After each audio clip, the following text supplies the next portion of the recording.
사울이 블레셋 사람들을 물리치고 난 후에 누군가가 사울에게 와서 다윗이 엔게디 광야에 있다고 전했습니다.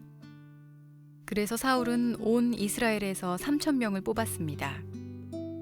사울은 이 사람들을 데리고 다윗과 그의 부하들을 찾아다녔습니다. 그들은 들염소 바위 근처를 찾아다니고 있었습니다. 사울은 길가에 있는 양 우리에 이르렀습니다. 그곳에 마침 동굴이 있어서 사울은 용변을 보기 위해 동굴로 들어갔습니다. 그런데 다윗과 그의 부하들은 바로 이 동굴의 안쪽 깊은 곳에 숨어 있었습니다. 다윗의 부하들이 다윗에게 말했습니다. 오늘이 바로 여호와께서 말씀하신 날입니다.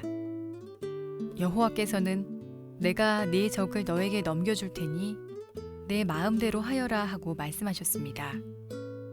다윗이 사울에게 가까이 기어갔습니다. 다윗은 사울의 옷자락을 잘라내었습니다. 그런데도 사울은 아무것도 모르고 있었습니다. 그 후에 다윗은 사울의 옷자락을 잘라낸 것 때문에 마음이 찔렸습니다. 다윗이 자기 부하들에게 말했습니다. 내 주인에게 그런 일을 하면 안 되는데 내가 그만 잘못했소. 사울은 여호와께서 기름 부으신 왕이요. 그렇기 때문에 사울에게 해가 되는 일을 하면 안 돼요. 다윗은 이러한 말로 자기 부하들을 말렸습니다. 다윗은 자기 부하들이 사울을 공격하지 못하게 했습니다. 사울은 동굴을 떠나 자기 길을 갔습니다. 다윗도 동굴에서 나와 사울의 뒤에서 내 주 왕이여 라고 소리질렀습니다. 사울이 뒤돌아보자 다윗이 얼굴을 땅에 대고 절했습니다. 다윗이 사울에게 말했습니다. 왕은 왜 다윗이 사울을 해치려 한다라고 하는 사람들의 말을 귀담아 들으십니까? 왕이여 보십시오. 여호와께서 오늘 동굴에서 왕을 내 손에 맡기신 것을 당신도 보셨습니다. 어떤 사람은 왕을 죽이라고 말하였으나 나는 내 주는 여호와께서 기름 부으신 왕이므로 해치지 않겠노라고 말했습니다. 내 아버지여, 내 손에 들려있는 왕의 옷자락을 보십시오. 나는 왕의 옷자락을 잘라내기만 하고 죽이지는 않았습니다. 자, 이제는 내가 왕에게 어떤 나쁜 일도 할 생각이 없다는 것을 알아주십시오. 나는 왕에게 죄를 짓거나 해치려고 한 적이 없습니다. 그런데도 왕은 나를 죽이려고 쫓아오고 있습니다. 여호와께서 왕과 나 사이에 옳고 그름을 가려주시기 바랍니다. 그리고 여호와께서 왕에게 벌을 주시기 바랍니다. 그러나 나는 내 손으로 왕을 해치지 않겠습니다. 우리 다시 한번 하나님 앞에 감사의 박수 올려드리도록 하겠습니다. 교회 오신 여러분들 주의 이름으로 환영하고 축복합니다. 하나님의 은혜가 여러분의 영혼을 가득 채우는 주일이 되기를 바랍니다. 가슴에서 그 믿음을 고백하고 오늘 하나님 말씀 듣겠습니다. 제가 먼저 고백하겠습니다. 하나님은 나를 사랑하십니다. 나는 그 사랑 안에 있습니다. 하나님은 오늘 나에게 말씀하실 것입니다. 그 말씀에 능력이 있습니다. 그 말씀에 생명이 있습니다. 나의 마음을 하나님께 열겠습니다. 나의 생각을 예수님께 집중하겠습니다. 들은 만큼 변합니다.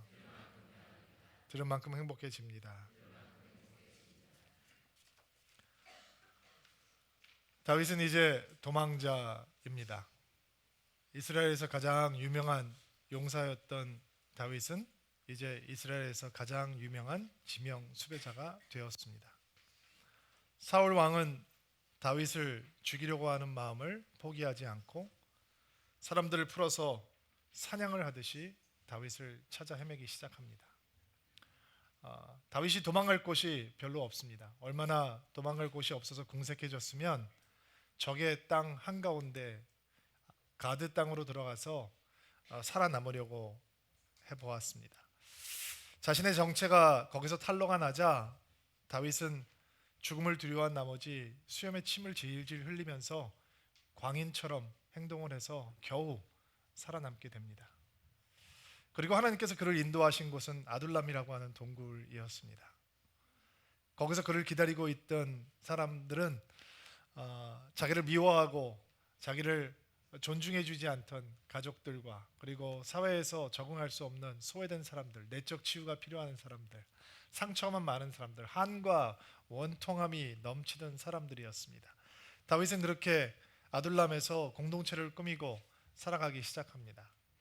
이제 다윗을 기다리고 있는 것은 거친 광야였습니다. 우리는 다윗의 삶을 보면서 아둘람을 빨리 벗어나는 것이, 광야를 빨리 벗어나는 것이 하나님의 은혜일 거다라고 추측합니다. 그러나 아닙니다. 아둘람은, 거친 유다의 광야는 저주가 아니었습니다.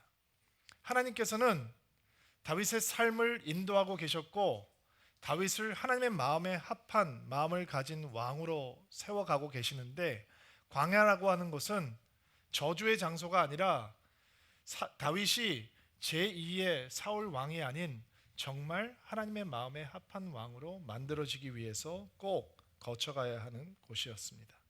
그러므로 광야를 벗어나게 하는 것은 하나님의 의도가 아니었습니다. 광야의 시간은 분명 다윗에게 엄청난 고통의 시간이었을 것입니다. 다윗이 광야에서 썼던 이 시편들을 보면 하나님을 향해 불만을 호소한다라고 하는 표현도 등장을 하고 괴롭다라고 하는 표현도 등장을 하고 굉장히 괴로운 마음들이 많이 하나님을 향해서 쏟아져 내립니다. 그러나 다윗은 그 광야에서 하나님을 향해서 신세 한탄을 하는 사람으로, 혹은 하나님을 향해서 섭섭한 마음을 가진 사람으로, 하나님을 향해서 삐진 마음을 가지고 있는 사람으로 자라는 것이 아니라 하나님을 향해서 건강한 바람과 소망과 기대감이 넘치는 마음으로 자라기 시작합니다. 우리가 다윗처럼 광야를 만나잖아요. 우리는 거친 진짜 광야 속으로 들어가는 것이 아니라 우리가 만나게 되는 광야들은 상황적 광야들이죠.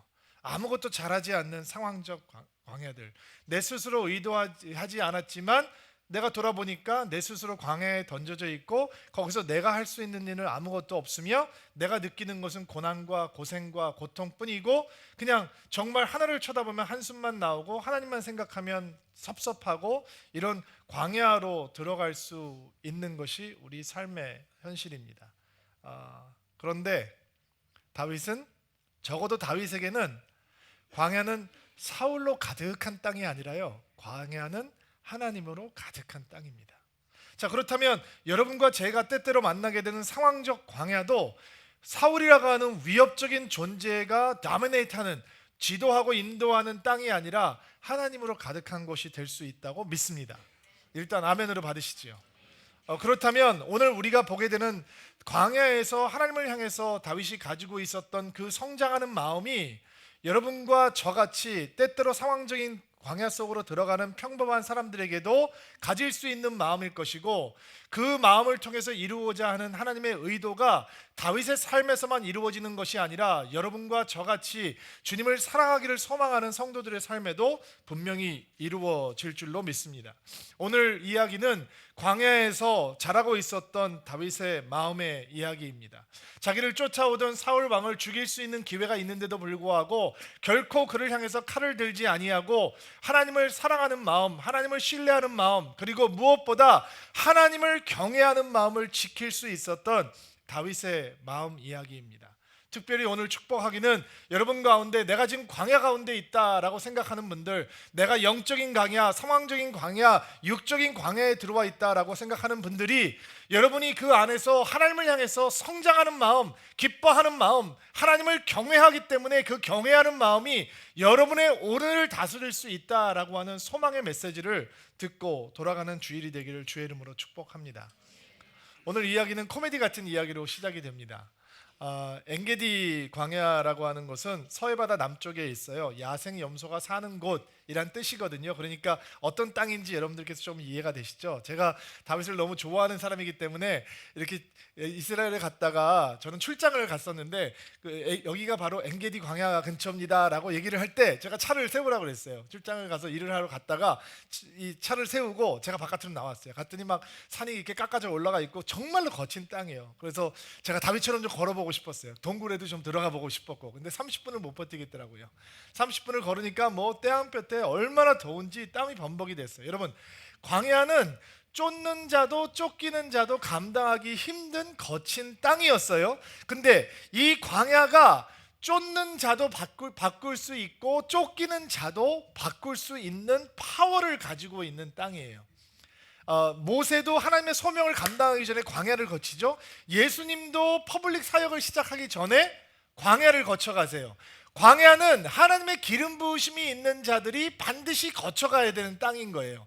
왜냐하면 그 광야가 우리를 변화시켜요. 우리를 하나님이 멀리 계시지 않고 하나님이 가까이 계시고 하나님을 적당히 기대하지 않고 하나님을 정말 강렬하게 기대하는 인생으로 바꾸어 놓는 것입니다. 다윗도 이 거친 광야에서 그 변화를 경험하게 될 것입니다. 오늘 본문에 등장하는 사건을 만나기 전에 23장을 잠깐 읽어보면요, 여기에서 막 숨바꼭질 같은 사건이 벌어져요. 사울 왕은 다윗을 쫓아다니고 다윗이 광야에 몰래 숨어 들어가면 그 땅에 살고 있던 사람들이 사울 왕에게 밀고를 하는 거예요. 당신이 찾고 있는 다윗이 우리 땅으로 들어왔습니다. 그러면 사울이 막 쫓아와요. 그럼 다윗은 또 사울이 쫓아오고 있다라고 하는 정보를 갖고 또 도망가요. 그러면 또 그 도망간 땅에서 사람들이 다윗이 이번에는 우리 땅으로 들어왔습니다. 그러면 또 군사를 풀어서 쫓아와요. 그러면 사울이 쫓아오고 있습니다라고 하는 정보를 수집한 다윗은 또 다른 땅으로 도망가. 이렇게 막 쪼여오고 도망가고 이런 긴장감이 조성이 되거든요. 다윗이 거의 잡힐 수 있는 순간 블레셋이 이스라엘로 쳐들어와서 다윗을 거의 잡을 뻔하다가 사울이 가서 전쟁을 해야 돼요. 가서 전쟁을 치르고 이 전쟁에서 승리한 다음에 하나님을 기억하고 감사하고 돌이키는 대신 또다시 이 엔게디라고 하는 거친 광야에 다윗이 숨어 있다라고 하는 얘기를 듣고 사울이 3,000명의 군사를 풀어서 쫓아와요. 근데 진짜 영화 같은 사건이 벌어지는 거예요. 다윗이 동굴 깊숙한 곳에 숨어 있는데 사울 왕이 용변을 보러 그 동굴 안에 들어오게 되는 거죠. 옛날 성경을 보면 발을 가리우러 들어왔다라는 표현으로 쓰고 있는데 그것은 용변을 본다라고 하는 것의 완곡한 표현이라고 생각하시면 돼요. 사울 왕이 광야를 찾아 다니다가 다윗을 사냥하다가 용변을 보러 이 동굴 안으로 들어갔는데 바깥에 밝은 데가 있다 어둠에 들어갔으니까 사울 왕은 안에 안 보이겠죠. 근데 다윗은 바깥에서 들어오는 사람의 풍채를 보고 옷차림을 보고 뭐 목소리를 보고 야 잠깐 기다려 뭐 이런 얘기 있었을 거 아니겠어요. 그냥 쑥 들어온 건 아닐 거 아니겠어요. 사울 왕이라고 하는 것을 단번에 알게 됩니다. 정말 기가 막힌 장면이죠. 그리고 사울이 옷을 벗고 무기를 내려놓고 앉아서 이제 힘을 주기 시작하는 거죠. 정말 얼마나 우스운 광경이에요. 여러분, 이게 하나님께서 주신 기회잖아요. 그렇지 않아요? 그냥 주저앉히고 그러면 깜짝 놀란 동안 그냥 칼을 다 주면 가장 기괴한 표정을 갖고 죽은 사람이 되지 않겠어요? 다윗의 광야의 고난이 단번에 끝날 수 있는 거예요. 4절을 보세요. 4절 말씀 읽어볼게요. 시작. 다윗의 부하들이 다윗에게 말했습니다. 오늘 바로 여호와께서 말씀하신 날입니다. 여호와께서는 내가 내 적에게 너를 넘겨줄 테니 내 마음대로 하여라 라고 말씀하셨습니다. 다윗이 사울에게 가까이 기어갔습니다.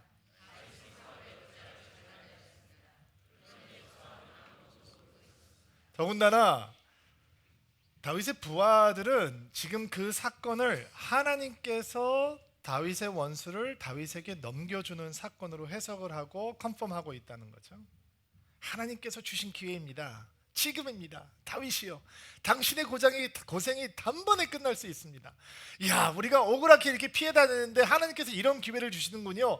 하나님께서 당신의 원수를 당신 손에게 넘기셨군요. 이제 싸울 수 있는 이 준비도 안 돼 있는 사람을 단번에 끝낼 수 있습니다. 얼마나 논리적이에요. 얼마나 하나님의 이름을 얘기하면서 지금 신학적으로 이게 하나님께서 말씀하신 그거 아닙니까? 라고 얘기하는 거예요. 여러분 상상해 보세요. 진짜 코미디 영화 같은 장면인데 사울 왕이 끙끙거리고 힘을 주고 있는 순간 동굴 뒤쪽에서는 가장 심오한 신학적인 논쟁이 벌어지고 있는 거죠. 이게 하나님 뜻입니다. 하나님께서 말씀하신 거, 그게 바로 이것을 원하는 거, 얘기하고 있는 것입니다. 하나님께서 주신 기회입니다. 잡으십시오. 하나님께서 주셨으니까 이것을 취하십시오 라고 외치는 다윗의 부하들이 있었어요. 말을 크게 할 수 없었으니까 별의별 이 속삭임을 통해서 다윗에게 호소를 했을 거예요. 자, 질문. 하나님의 음성입니까?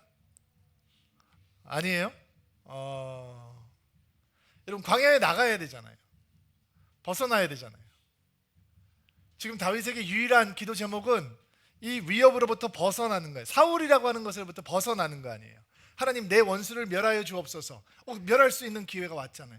하나님, 내가 이 나를 노리는 사람들로부터 자유로울 수 있도록 도와주옵소서. 그것만 되면 되는 거 아니에요. 사울만 죽으면 다윗의 팔자는 바뀌는 거 아니에요. 하나님께서 기름 부으시고 너 왕 될 거다 했는데, 자, 지금이 그때인 거잖아요. 사울이 무너져 버리면 다윗의 시대는 열리는 거 아닙니까? 그러나 그 질문에 너무 쉽사리 답을 던지기 전에 우리는 하나님께서 다윗에게 원하시는 것이 정말 무엇이었을까? 하나님의 의도는 무엇일까라고 하는 것에 다시 한번 질문을 던져 보아야 합니다. 다윗의 머리 위에 왕관을 씌워 넣는 건 쉽습니다. 여러분, 하나님께서 여러분을 잘되게 하는 것은 굉장히 쉬운 일입니다.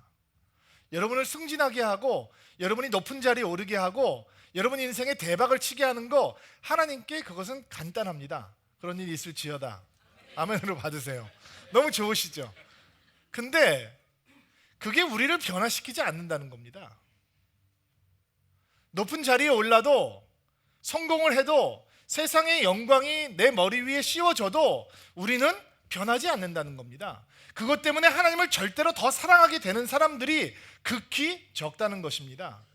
하나님께서 의도하시는 것은 사울 왕의 머리 위에 씌워져 있던 왕관을 다윗의 머리 위로 옮기시는 것이 아니라, 하나님을 순종하지 못하고 그럼에도 불구하고 돌이키지 아니하는 악한 왕이 그 자리에서 멈추고 이제 하나님께서 말씀하셨던 것처럼 하나님의 마음에 합한 왕이 세워져서 하나님께서 원하시는 것을, 모든 것을 이루어 줄 그 사람이 다음 왕이 되는 것입니다. 하나님께서 이스라엘의 목자이셨던 것처럼 이스라엘의 통치자가 아니라 이스라엘 백성들을 목자로 인도할 하나님의 마음에 합한 사람이 세워지는 것이 하나님의 의도입니다. 근데 이 하나님의 의도는 사울이 죽는다고 이루어지는 것이 아닙니다. 사울의 죽음은 어떤 새로운 역사도 만들어내지 못합니다. 광야에서 사울을 향해서 칼을 휘두르는 것은 믿음도 아니고 용기도 아니고 영성도 될 수 없습니다. 지금 다윗은 사울보다 더 위대한 적 앞에 서 있는 것입니다. 사울은 다윗의 목숨을 노리는 적이었습니다. 그러나 지금 사울을 치십시오 라고 얘기하고 있는 적은 다윗 안에 있는 하나님의 기름 부으심, 다윗 안에 있는 하나님의 언약, 하나님의 축복의 약속, 하나님께서 준비하신 영광의 미래를 단번에 무너뜨릴 수 있는 무시무시한 적이었습니다. 그 적의 소리를 듣는 순간 다윗은 하나님의 마음에 합한 사람이 아니라 제2의 사울이 되는 것입니다. 그 소리를 듣는 순간 이스라엘의 피비린내 나는 폭력의 역사의 사이클은 절대로 멈추지 못할 것입니다.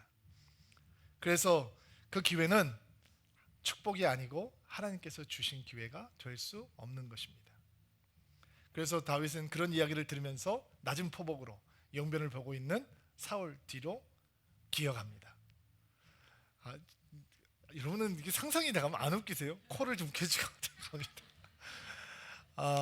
그리고 아마 옷자락을 베었다라고 하는 얘기가 그 용변을 보고 있는 사람의 옷을 베었다는 얘기가 아니라 아마 용변을 보기 위해서 옷을 옆에서 벗어났는데 그 옷자락을 살짝 베었다라는 얘기로 해석을 하면 좋을 것 같아요. 다윗의 부하들은 숨을 죽이고 그 장면을 보았을 것입니다. 이 기회입니다. 다윗이여, 이 기회를 잡으십시오. 당신의 고생도 우리의 고생도 하나님의 은혜로 단번에 끝날 수 있습니다. 그리고 다윗이 기어갑니다. 그러면 당연히 다윗이 사울의 등을 향해서 창을 휘두를 거라고 생각을 했겠죠. 그런다 아무것도 하지 않고 옷만 베어서 돌아옵니다. 지금 다윗과 함께한 400명의 용사들이 굉장히 거친 사람들이거든요. 성깔이 보통이 아니에요. 아마 그들은 몹시 실망했을 것입니다. 이런 우유부단하고 소심한 리더하고 내가 살고 있다니 라고 생각했을지도 모릅니다. 그러나 다윗은 끝까지 사울을 향해서 칼을 들지 않았습니다. 5절부터 7절 말씀 한번 보시겠어요? 읽어볼게요. 시작. 그 후에 다윗은 사울의 옷자락을 잘라낸 것 때문에 마음에 찔렸습니다. 다윗이 자기 부하들에게 말했습니다.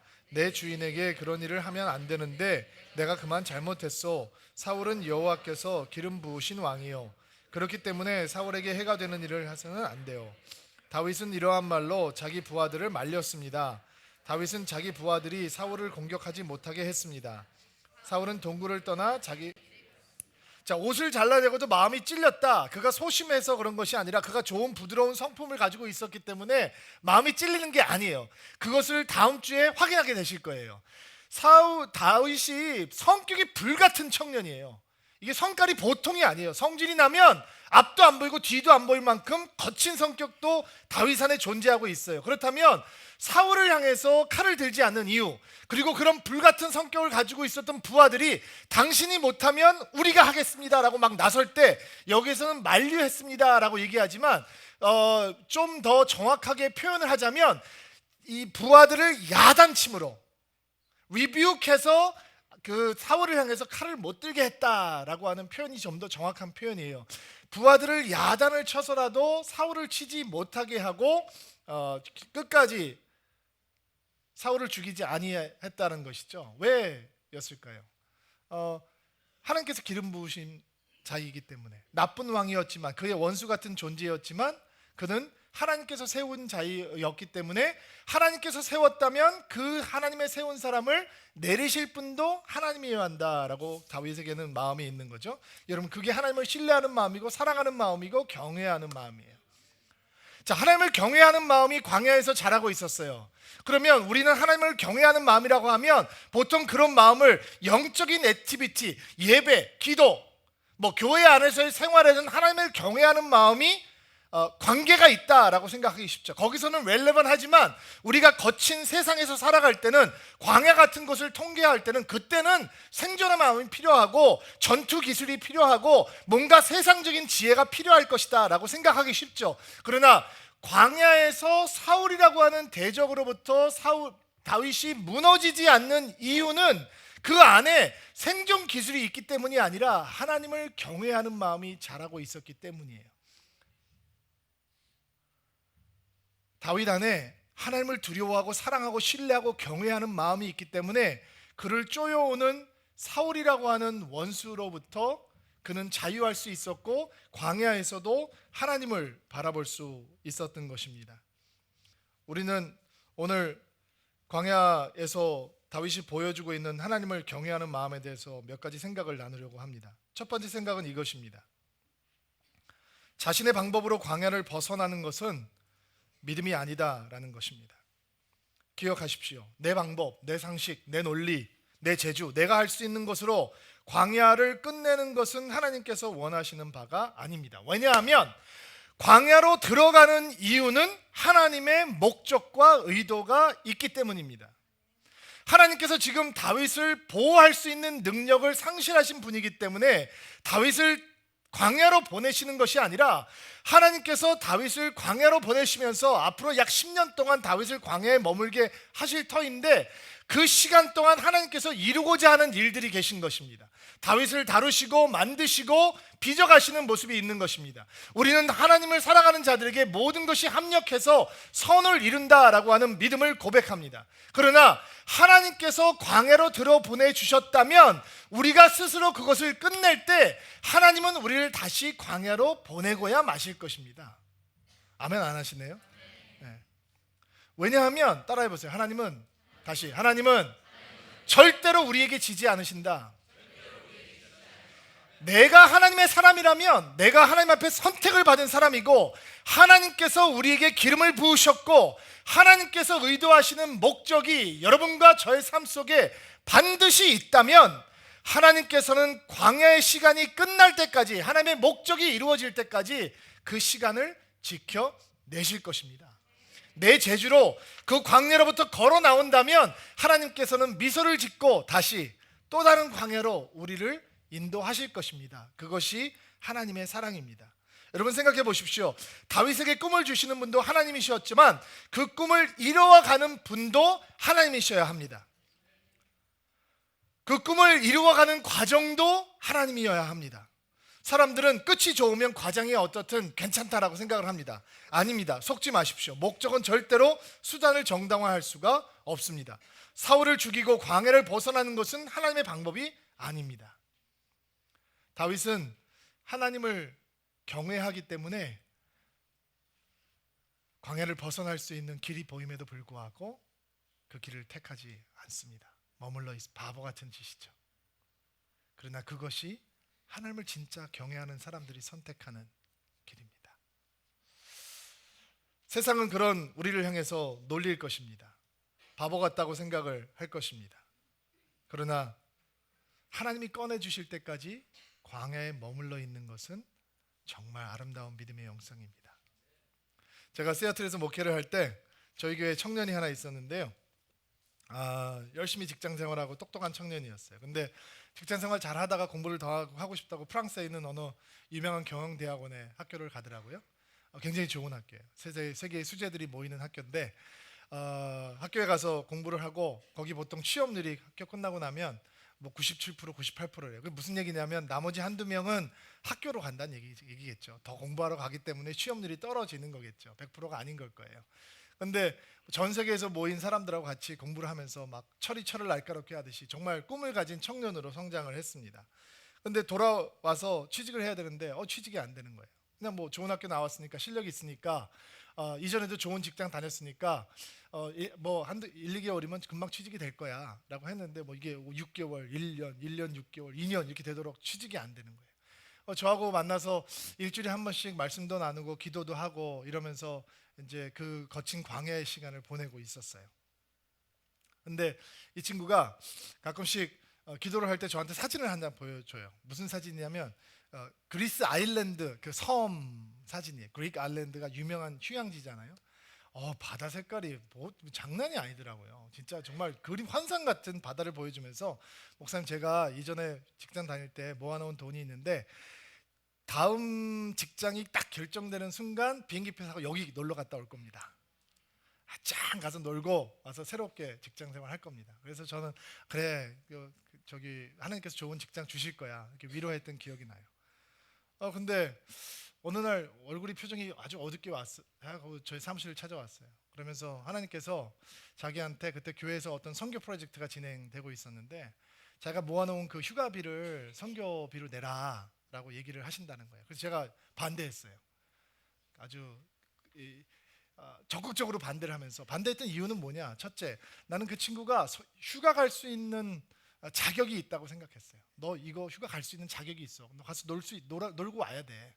하나님께서 주시는 선물이야. 갔다 와. 두 번째는 신앙적인 이유인데 이렇게 거친 광야 속에 머물고 있는 젊은이가 하나님의 팔을 비틀듯이 헌금을 하고 축복을 사내는 것 같은 마음을 갖는 건 대단히 위험한 영성이라고 생각을 했어요.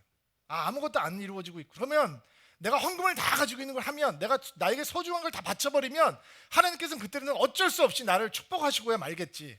그거는 믿음도 아니고 영성도 아니라고 생각했기 때문에 안 돼. 그럴 필요 없어. 믿음은 그런 거 아니야 라고 그러지 않아도 된다고 얘기 보냈어요.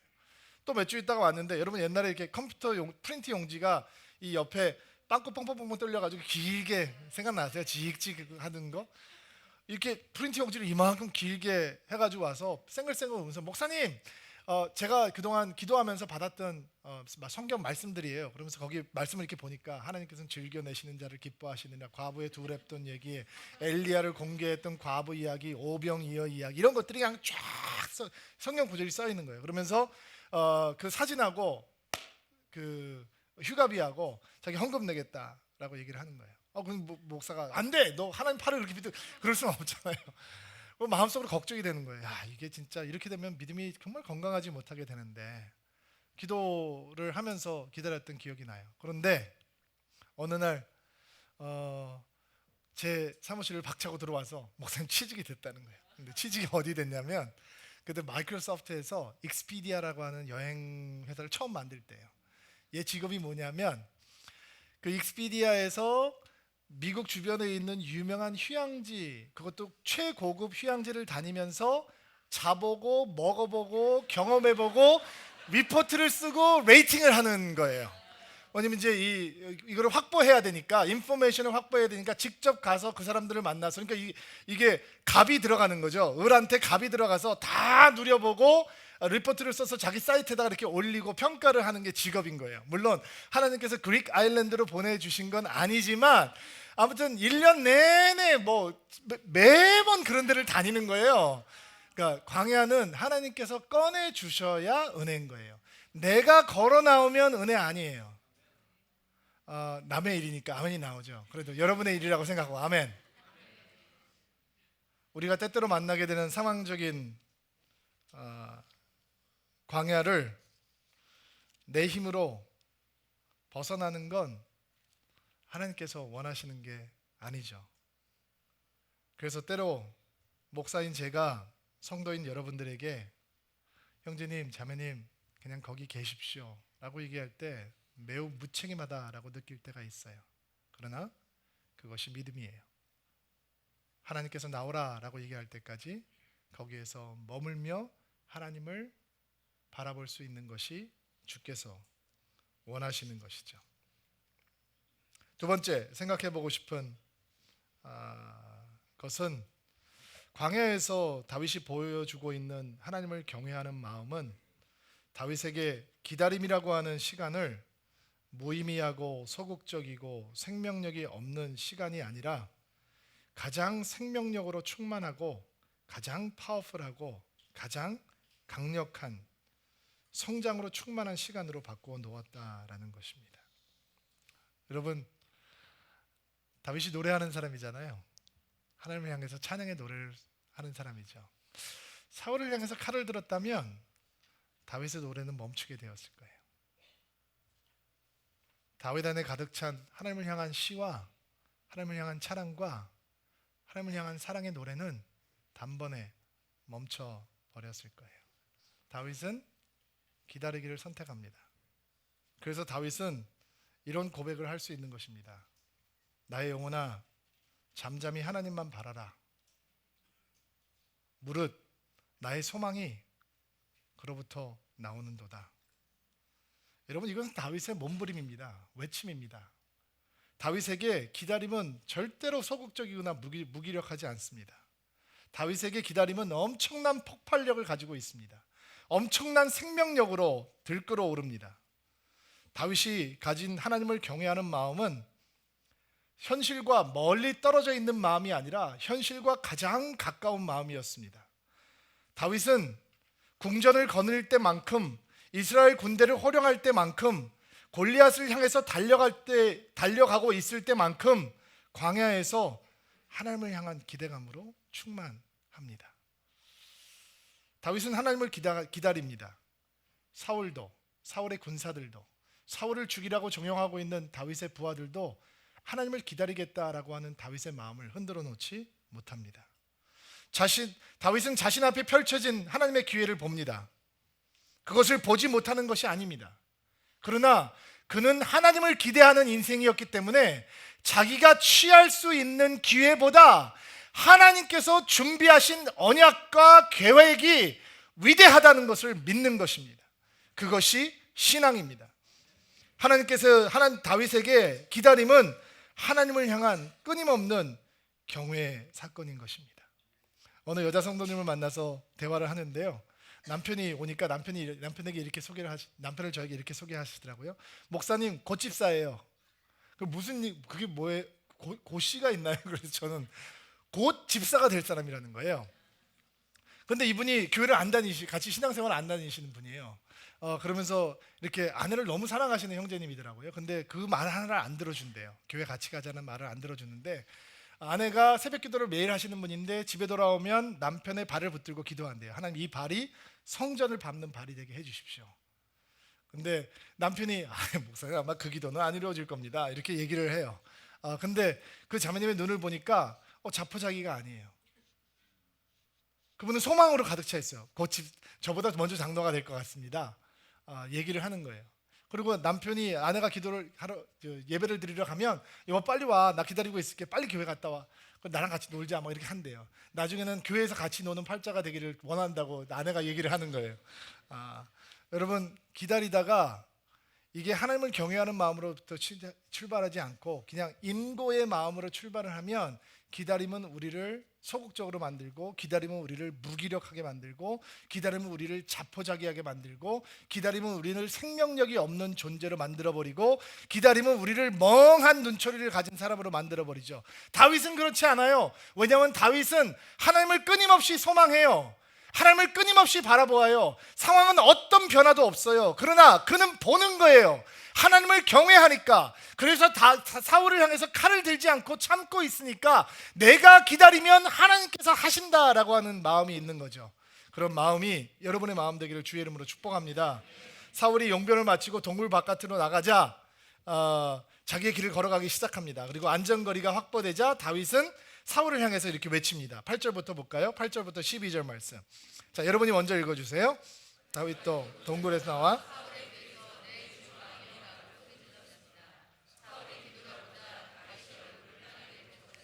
다윗이 사울에게 말했습니다. 왕은 왜 다윗이 사울을 해치려 한다고 하는 사람들의 말을 귀담아 들으십니까?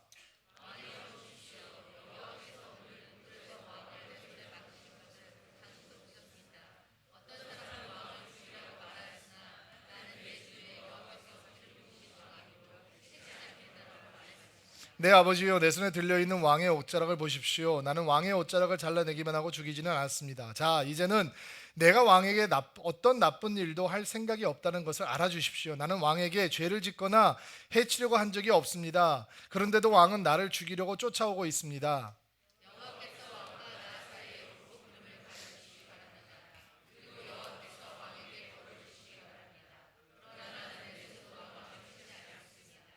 자, 사울의 이 말을 들은 사울의 반응을 볼까요? 16절부터 볼게요.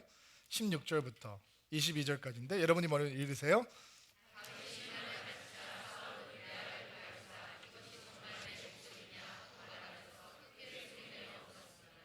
사울이 말했습니다. 너는 나보다 옳도다. 너는 나에게 잘해 주었는데 나는 너에게 나쁜 일을 했구나.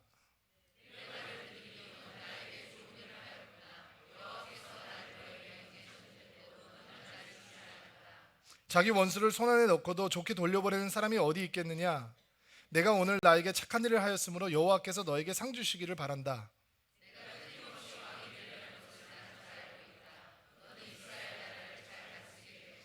그러므로 이제 너는 내 자손을 죽이지 않겠다고 여호와의 이름으로 맹세해다오. 내 아버지의 집에서 내 이름을 지워버리지 않겠다고 약속해다오.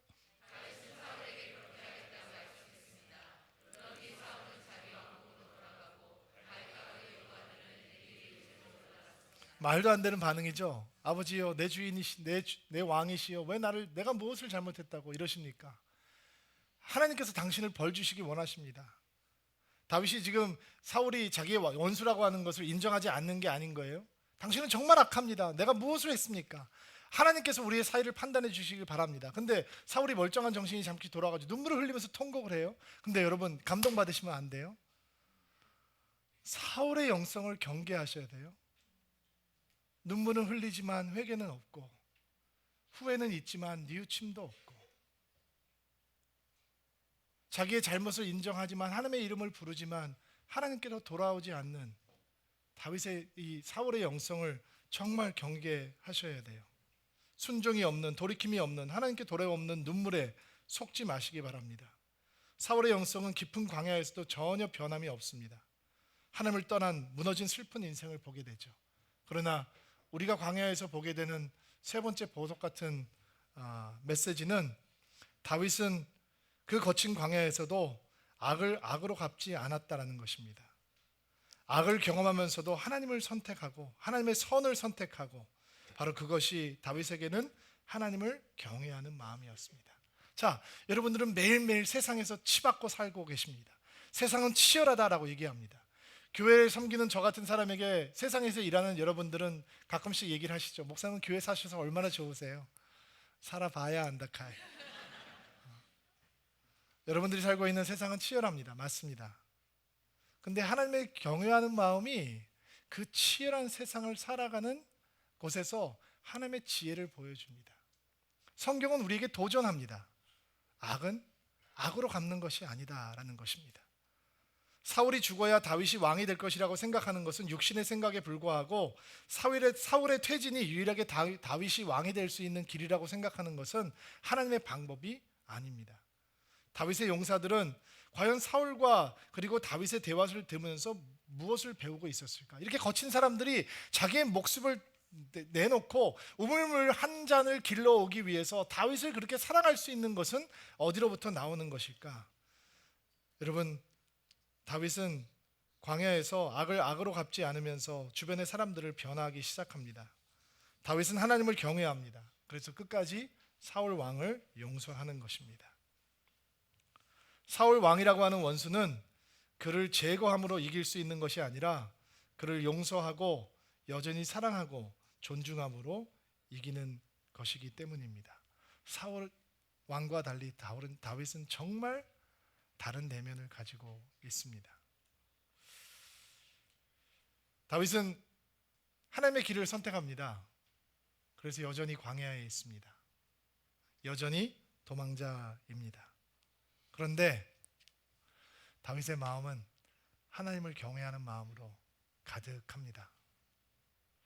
여러분, 여전히 광야에 머물러야 합니까? 억울해하지 마시기 바랍니다. 섭섭해하지 않게 되기를 바랍니다. 주의 선택을 했기 때문에 가슴을 치면서 내가 예수를 몰랐으면 좀 더 스마트한 결정을 할 수 있었을 텐데 라는 어리석은 생각을 하지 않게 되기를 바랍니다. 사울의 왕관을 물려 쓰는 것은 하나님의 축복이 아닙니다. 하나님은 그분이 준비하신 영광의 왕관을 씌워 주십니다. 지금 우리가 광야에 잠시 머무르는 것이 하나님의 선물이라면 그 광야를 기꺼이 품으시기 바랍니다. 다윗의 광야는 사울로 가득한 곳이 아니라 하나님으로 가득한 곳이었습니다. 마찬가지로 여러분과 제가 경험하게 되는 상황적인 광야가 고통이나 고난, 좌절과 실망, 분노나 원망, 한숨과 슬픔이 가득한 곳이 아니라 오직 하나님으로 가득한 곳이 되기를 주의 이름으로 축복합니다. 같이 기도합시다.